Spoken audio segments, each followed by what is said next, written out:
Olá pessoal, Flávio aqui de novo.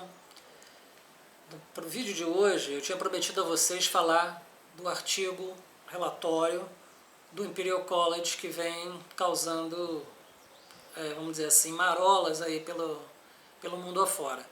O Imperial College tem, vamos dizer, 2 semanas atrás, aproximadamente, não exatamente a data, através de um relatório onde eles previam que haveria 2 milhões de mortes nos Estados Unidos e 500 mil mortes no Reino Unido, caso não houvesse uma política de contenção, causou um rebuliço, tanto no meio político quanto no meio em geral. Todas as pessoas passaram a comentar isso, de leigos a especialistas. E, obviamente, é um artigo de modelagem e, portanto, merece um pouco de discussão aqui no nosso vídeo, no nosso canal. Tá?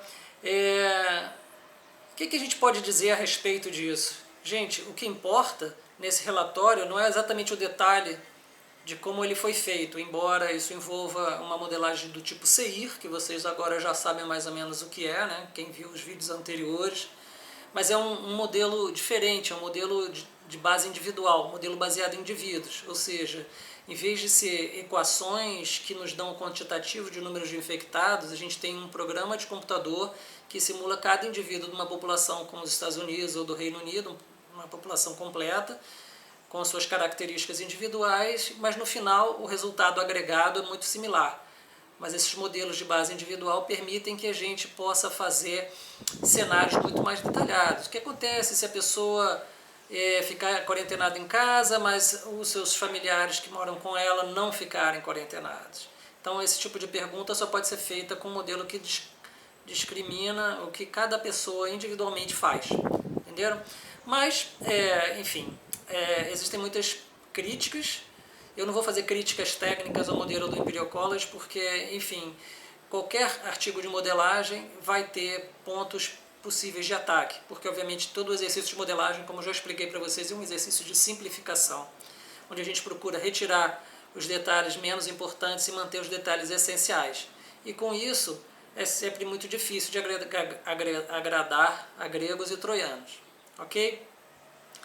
Tendo dito isso, eu preciso comentar necessariamente o mais recente relatório da turma do Imperial College, que eles lançaram previsões equivalentes a essas que eles fizeram para os Estados Unidos e para o Reino Unido, para todo o mundo.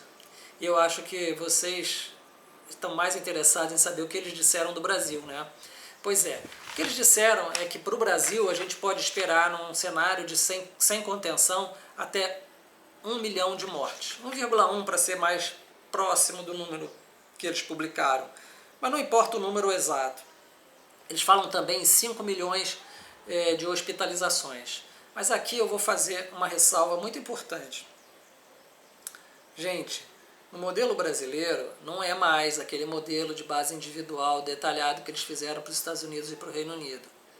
É um modelo, sim, que a gente chama de campo médio, esse de equações, que considera a população inteira do Brasil como suscetível e, mais relevante do que isso, considera essa população inteira num contexto, como eu já falei para vocês, de mistura homogênea. E é justamente uma das limitações desses modelos de campo médio, tipo SIR, que eu comentei com vocês alguns vídeos atrás. Nós não podemos considerar populações reais como populações com mistura homogênea. Isso simplesmente é inviável. Se você está falando de uma população muito contida, se por exemplo a população dentro de um presídio ou dentro de uma casa, até dá para levar. Mas se você falar que a população assumir mistura homogênea na população do Brasil, é um pouco forçado. Bem, então essa minha crítica leve ao relatório e aos números que o Imperial publicou sobre o Brasil. Vocês tirem as próprias conclusões, eu vou botar o link para esse artigo nos comentários do vídeo, então vocês podem baixar e pensar por vocês mesmos. Ok? Agora eu queria passar para a análise da situação como a gente fez da última vez. Tem algumas coisas interessantes que eu queria compartilhar com vocês. Então, se a gente olhar, gente, para o dashboard, aqui que eu estou mostrando para vocês, aquele dashboard que vocês já estão familiarizados, eu queria chamar a atenção para uma nova características que eles implementaram aqui no dashboard, que é o gráfico logarítmico, que vocês estão vendo aqui, onde eu estou apontando aqui no cantinho de baixo à direita, né? Gente, o interessante, isso aqui é curva para os casos no mundo inteiro. Notem que a visualização em escala logarítmica é super importante na análise de dados epidemiológicos, porque quando a gente está na fase exponencial, a gente vê a série de casos como uma linha reta.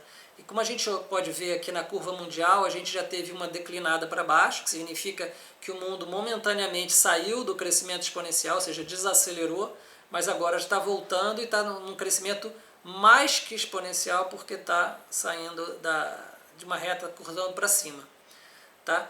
Então isso é preocupante, né? Isso também revela para a gente que como a curva de casos no mundo inteiro, na verdade é uma soma das epidemias locais, o que a gente vê aqui é o efeito da soma de duas ondas. Algumas ondas, como por exemplo a onda da China, da Coreia, que já estão diminuindo, somada com as ondas dos Estados Unidos e da Europa, que continuam em ascensão. É interessante, gente, muito interessante a gente olhar para essa curva nos Estados Unidos, para vocês entenderem bem o que eu estou falando. Vejam a diferença da curva mundial que eu acabei de explicar para vocês, né, para a curva dos Estados Unidos. A curva dos Estados Unidos está curvando para o outro lado, pessoal. Ela está em fase exponencial, aqui essa segunda fase aqui, exponencial, crescimento exponencial bom, porque está reto nesse trecho aqui, mas com uma taxa bem maior do que vinha tendo antes. Isso é efeito do espalhamento geográfico do vírus ao longo dos Estados Unidos, através de todo o território americano.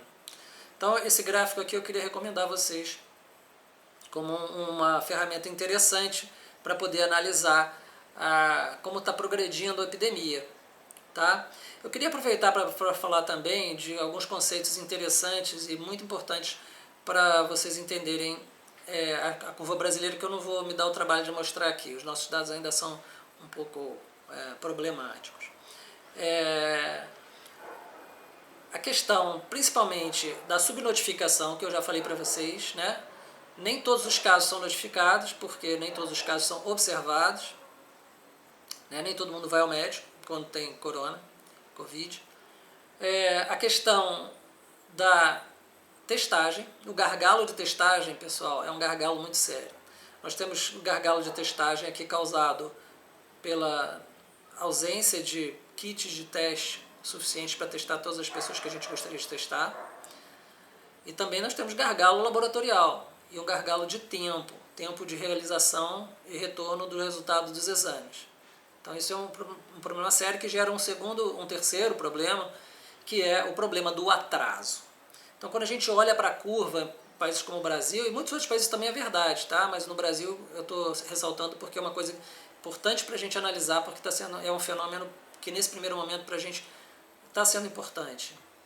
Eu não sei precisar para vocês qual é o atraso na chegada da informação nos bancos de dados do SUS, mas existe um atraso, que pode ser da ordem até de uma semana. Então, atenção, quando você olharem para o quantitativo de casos no Brasil, ele pode ser maior simplesmente porque nem todos os dados ainda foram registrados no sistema. Então, essa questão do atraso de notificação é muito importante. Quando alguém diz, mas não está aumentando tanto, espera até o pessoal terminar de digitar. Então não é tão simples assim, pessoal. Então atenção para esse conceito de atraso de digitação. Okay? Aproveitando então que a gente está olhando novamente aqui para o dashboard, vamos ver o caso da Itália, né? A Itália que está naquela situação tão terrível, tão catastrófica, né? Trágica mesmo. Olha para a curva dela, para a gente ficar um pouco mais feliz, terminar esse vídeo com um pouco de felicidade, que é a questão da curva. Não é mais exponencial, já está subexponencial. Já passou a fase de crescimento, significa que Itália começa a se aproximar do pico. Pode não estar exatamente no pico, mas já está fazendo a desaceleração para chegar no pico. Então era isso o ponto positivo que eu queria concluir hoje com vocês sobre essa análise de situação.